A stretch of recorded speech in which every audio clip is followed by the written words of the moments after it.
क्या आपने कभी सोचा है कि शांति के बाद क्या होता है जब आप पूरे सिस्टम को जलाकर राख कर देते हैं?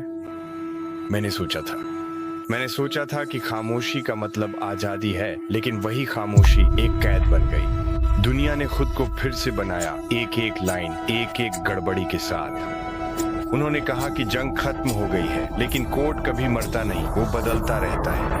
और अब मैं फिर से वही महसूस कर रहा हूँ, दरार, उस रोशनी के पीछे छुपा झूठ।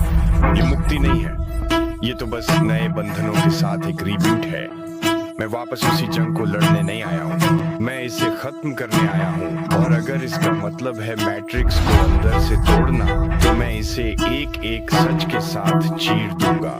उन्होंने मुझसे कहा कि मैं आजाद हूँ, कि मेरे पास चुनाव है, लेकिन मैं इन रास्तों पर पहले भी चल चुका हूँ। चमकदार, परफेक्ट, प्रोग्राम किए गए।